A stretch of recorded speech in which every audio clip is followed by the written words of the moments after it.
right, good morning, traders, and welcome to the opening bell. Today is Monday, August 24th, and I'm Michael Boutros, Senior Technical Strategist with FOREX.com. Pleasure to start off the day with you and the week. Lots of things on tap this week. We get core PCE out of the United States on Wednesday. We get today at 2 p.m., Secretary Bessent will be giving an announcement on new strict sanctions on Iran. Really having a lot to do with what's going on in the oil markets there. And then on Friday, the headline is going to be the commentary coming out of Fed Chair Warsh at Jackson Hole. Lots to discuss. We'll go over the full suite of US dollar crosses, gold, and Bitcoin. Any questions that you have, feel free to throw them on the message board. We'll be getting started in just a second.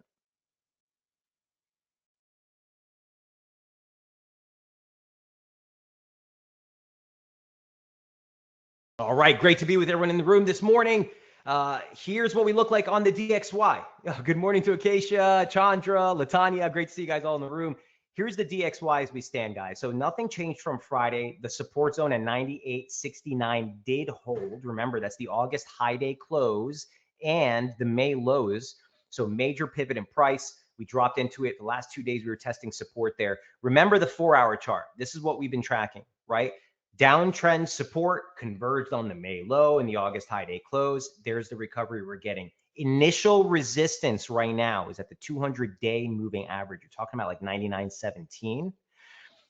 Bearish invalidation is right at 99.41, 99.49. Remember, of all the trades, this was one of the cleanest monthly opening range breaks. You set a high in the first 2 days, 4 days of trade.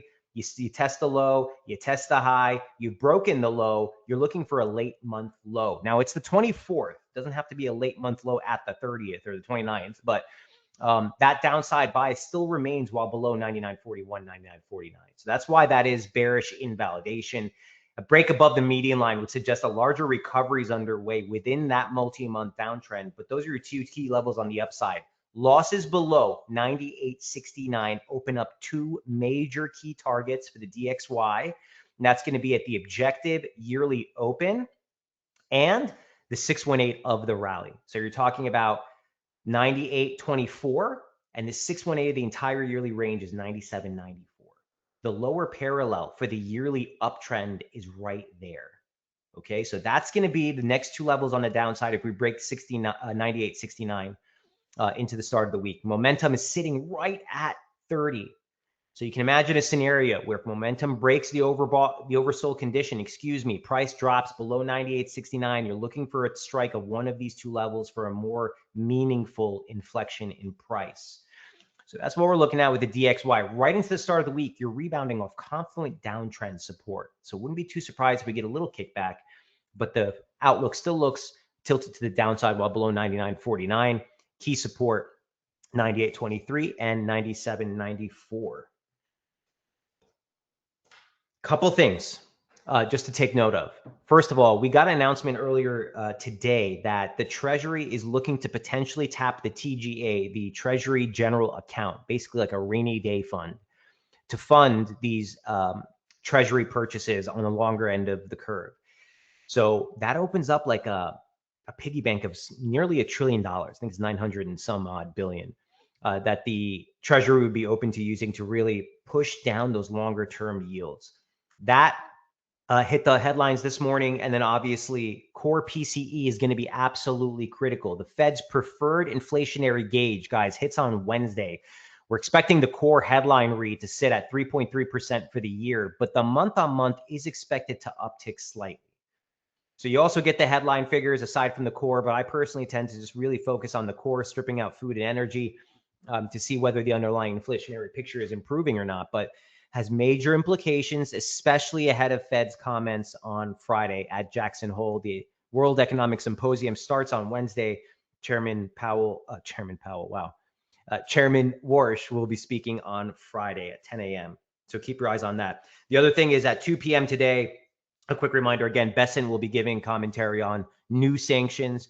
They're said to be the strongest economic sanctions in history on any country. So the markets are really sitting by to see what kind of implications this means for gold, treasuries, and just broader risk sentiment. So that hits at 2 p.m. today. I'll keep you updated on MB Forex of anything that hits the wires. Euro dollar Stretch broke through resistance last week, and that resistance level was well defined at 115.76, 115.79. We broke through that on Wednesday. The rally is now approaching uptrend resistance. Remember, last week we were looking at this slope, guys, and we noted that there's merit here because a break of uptrend resistance can oftentimes be the sharpest parts of the rally.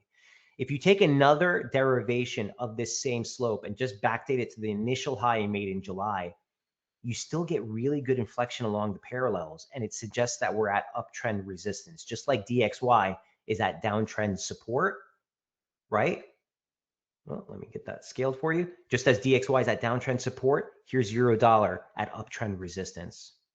So look, you guys remember on the way up, there was 3 levels that were stacked. I kind of removed one of them. So we were talking about the 200-day moving average and the 618.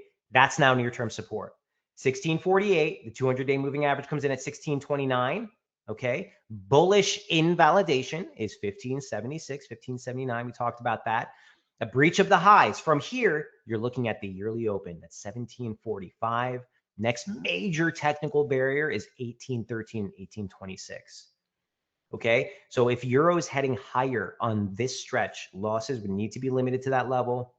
Initial support at that 200-day in the 618. Topside breach looks for a tag of the yearly open and potentially a run on 118. Euro data is really limited this week, so the dollar is going to be driving most of this as well as broader market sentiment. Keep your eyes on this upslope in euro. Sterling, well, we're stuck. Here's my problem with sterling. Look at the weekly chart. All right, so the resistance zone we had highlighted for the last couple of weeks was 35.91. We broke through that spectacularly last week, and we rallied right to the next major threshold, and we're there now. 36.48 to 36.84 is the objective yearly high week close, the week the high was registered, the close of that session, and last year's high week close. It's also the highs they registered back here in April and May. We're there right now. So we did have this multi-month consolidation. I do want to stress that this is just a 2-point slope. So the breakout did yield us a nice little rally, but we're not out of the woods yet. 36.84 is the level that we need to be on a weekly close basis to mark resumption. You'd be looking for 37.89. That's the 2025 high, and this year's high at 38.70. So we're at resistance on the weekly chart. That has me a little shy here on the daily and the 4-hour chart. So there's the May high at 36.58. We failed there. We couldn't push through it. We pushed through on Friday, but we couldn't close above it. So look, initial support 35.91. Bullish invalidation near term at the July high, 35.58. If we're heading higher on this stretch, losses would need to be limited to 35.58. The top side, the problem is that even to 36.91, you're still hitting the top end of that resistance zone.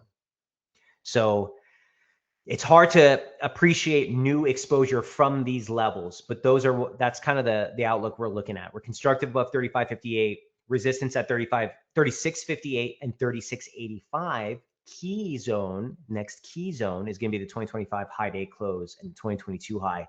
That converges on the upslope basically into the close of this month, Monday of next week. So levels are pretty clear. You're a little vulnerable below 36.92, but the outlook, the trade remains constructive above 35.58. Make sense? Okay, that's British pound. Here's Aussie. You got CPI data on tap Tuesday night.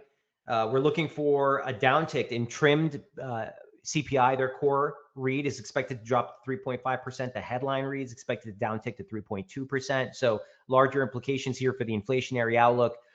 Here's Aussie. So let me take you back to the weekly chart or daily chart. This one's been a doozy, guys. We've been loving this trade. Remember, 71.20 last week was our line in the sand. We finally broke through on Thursday, pushed higher. You're constructive above 71.20.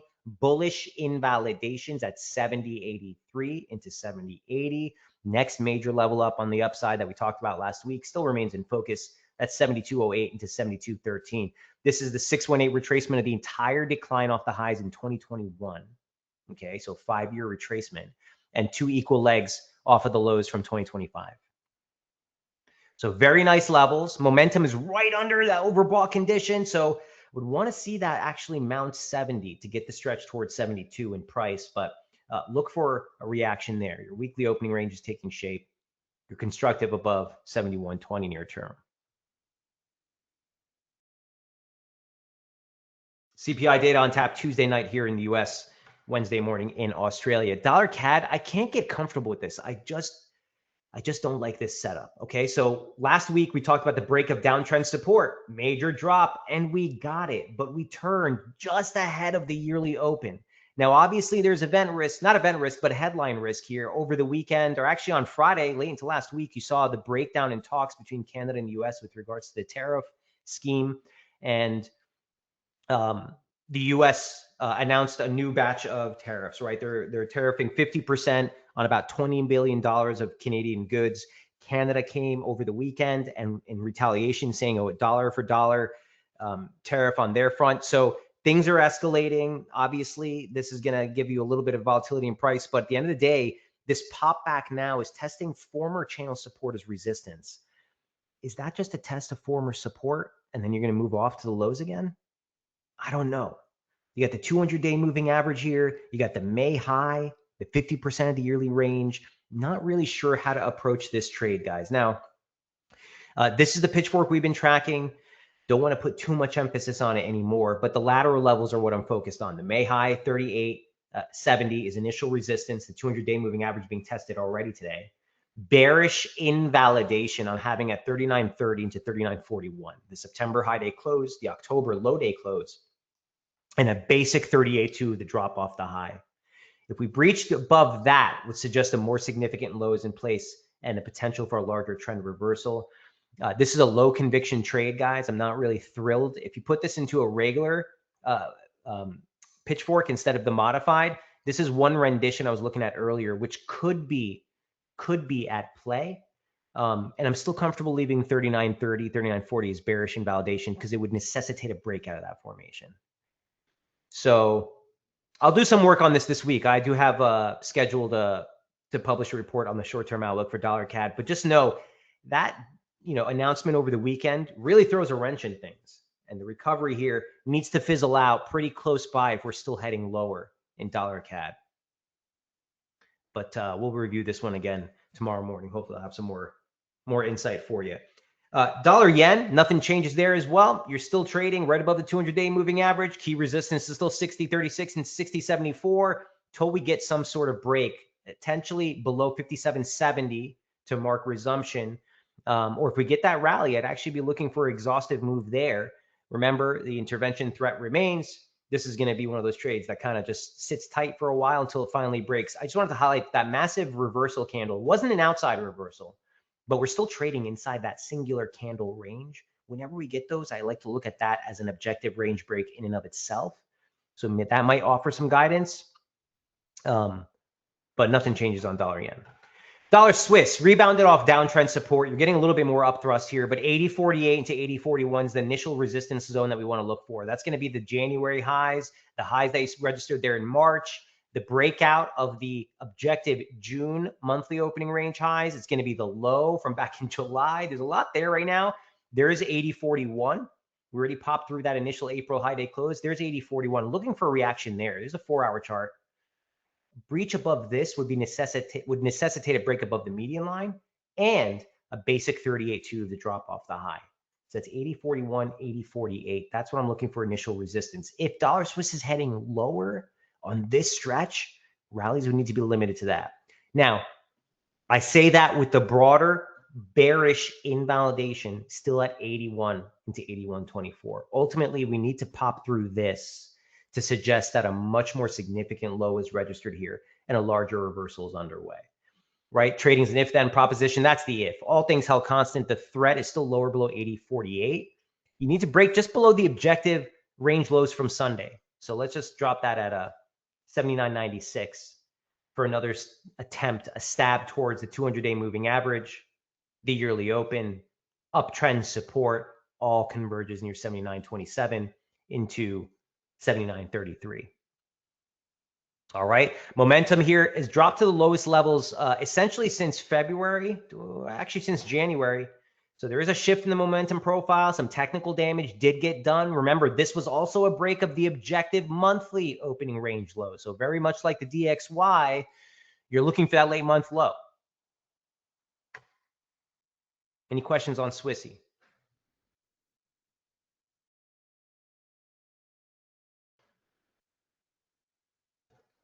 Okay. Mesfin says, good morning, Mike. Euro yen. What's going on with Euro yen? Let's take a gander.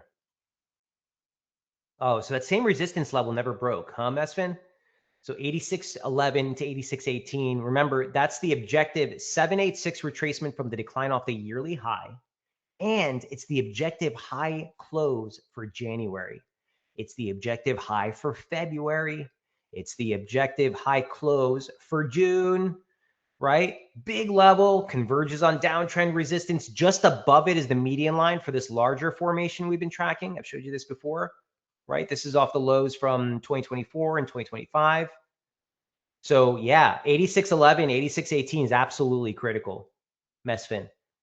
The immediate long bias, the near term immediate long bias is vulnerable below that level. Now, look, you got a couple things here that may actually offer some guidance.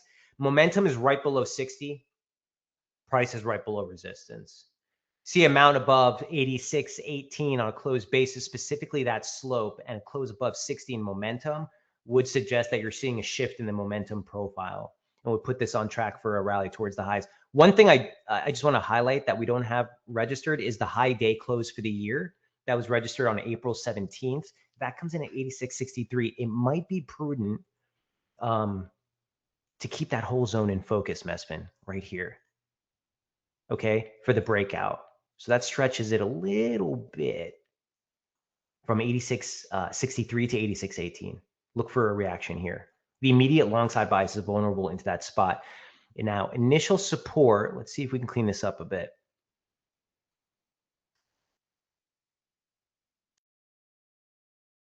Okay, I'm tempted to just talk about that 200-day moving average as initial support, but I want to see if it converges on anything from a fib standpoint. 236 is going to be well above it. All right. That's the January low day close. So here's your key level of support. Okay. Losses below 83.14 would suggest resumption of that downtrend, period, end of conversation. Initial support 84.45, backed by that 200-day moving average, really close near 84.10. Need a break above 86.11, 86.18, remember 86.80 on the daily chart, or 86.63 rather on the daily chart to mark resumption. And then this extension here, let me just see where this comes from. That's outdated. Let's just mark the high day, the high and the actual high close as initial targets here and there. So you're talking about 87.63 and 87.95 as your first two objective topside levels if we were to break out. But watch this level right here this week. Make sense, Mesfin? Don wants to take a look at Aussie yen. Don, we looked at that last week, right? What's going on there? Oh, we broke here. Okay. 786 for trace. So very similar scenario, right, Don, to what we were looking at on Euro yen. Here's Aussie yen. This is what a break looks like. So we were talking about 1370 to 1368. That's the March high day close. That's the 786 of the decline off the yearly high. That necessitated a break of downtrend resistance, and we got it. Momentum is above 60. Let's see what the near-term chart looks like. There's the break. Really clean. Now, is there any merits to a decent upslope here? I'm just going on the fly here for you, Don. Give me 1 sec. Oh, clean, sweet. All right, cool. 618 of the drop off the yearly high gives you 112.74. That converges on the median line for this near-term upslope. You're now testing upslope resistance. It's not a lateral level, but let's just see. Okay, the high day closes 1483. Do I have that here? No.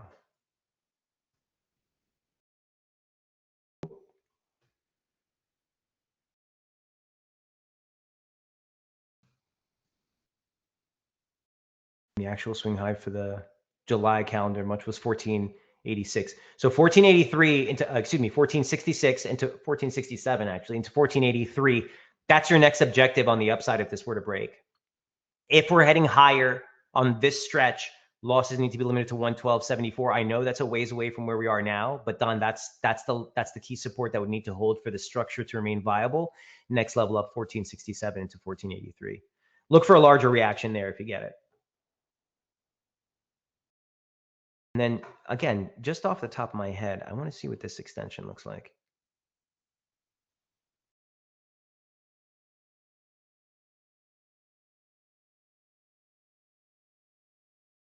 Okay, that's your broader target on the upside if this breaks, 116.95.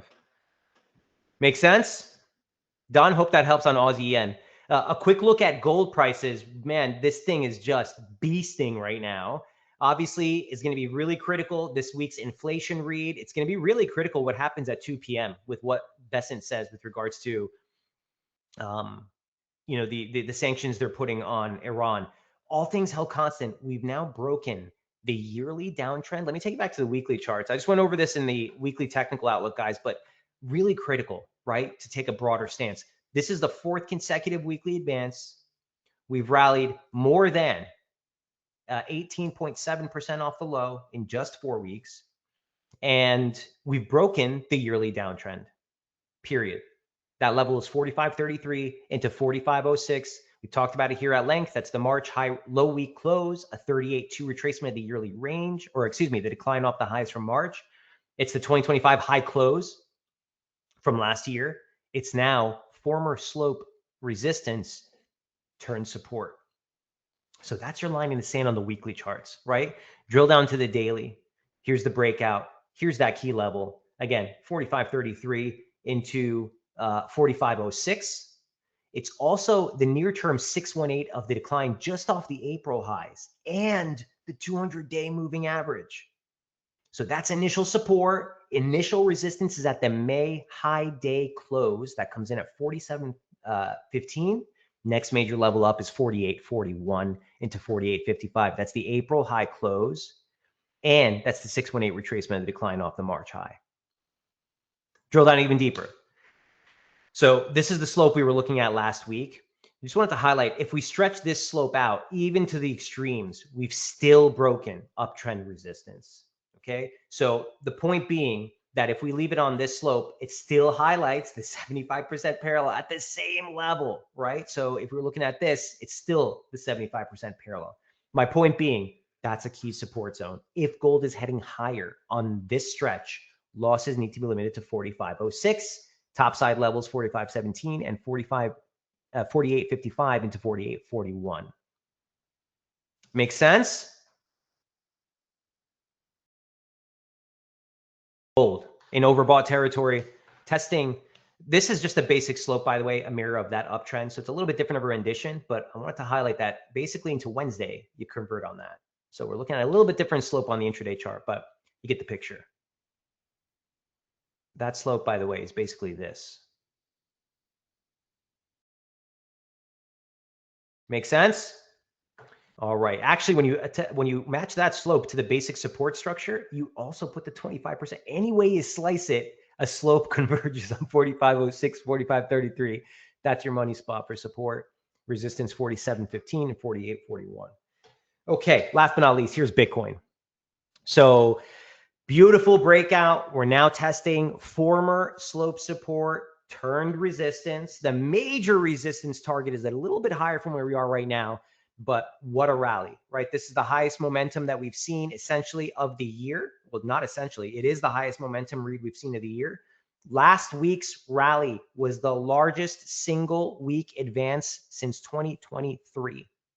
In that scenario, we did break resistance. We sat for 4 weeks consolidating before making another high and a larger pullback.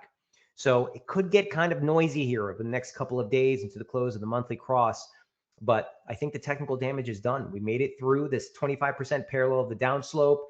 Remember, this was an objective break of the monthly opening range on August 19th. We should be looking for a late month high. It's pretty late in the month. We're pretty high. So on the intraday charts, pullbacks, if we're heading higher on Bitcoin, need to be limited to 74,434. That's the objective 2025 swing low. Nothing fancy. The top end of that support zone stretches into 76,159, but this whole zone converges on former slope resistance turn support. So if Bitcoin's heading higher, losses should be limited to this zone. Near-term topside levels are 85.89 into 81.447. That's the May high day close, and 200% extension off the low. So this third wave would be double the size of wave one. And then up into 84.10, 83.70 and change. That's this key zone right here. The 38.2 off the record high. You have the 52-week moving average there. You have the May high week close there. You even have the 2025 low week close there, all of it. And the median line of the downslope. So the levels are super clear. The immediate advance might be vulnerable heading into 81,447. You're constructive above 74,434. Key resistance 84,100. All right. 3 minutes to spare. Mondays are always a little tough, back-to-back webinars, but love starting the week off with you guys. Keep in mind, 2 p.m. today, Bessent is going to take the mic and give us more information about this new sanction package versus Iran. Watch the oil markets. I haven't even covered oil today, but there's really not much to cover, guys. The only thing I'm concerned about here is that we did technically break the monthly opening range high right here on the 18th, and we're holding monthly open support for the last 5 days. So technically that does leave the risk for a little bit higher of a swell. We're above 85, which remember is the high day close for the year, the low close for April, major pivot in price. So from a technical standpoint, near term, it does still leave the room for further advances. Momentum failed right at 60 though. So you're getting a lot of conflicting reports. Look, this is going to be 100% headline driven. Watch today's 2 p.m. release, and we'll pick things up. Hopefully tomorrow morning, we'll get a little bit more clarity here. But you're sitting right at monthly open support, right at the high day close. That's 85.04 into 84.60. Initial support on oil. All right, go ahead and wrap it up here, guys. Best of luck trading. Stay nimble early in the week. We'll pick things up tomorrow morning. Until then, God bless. Cheers.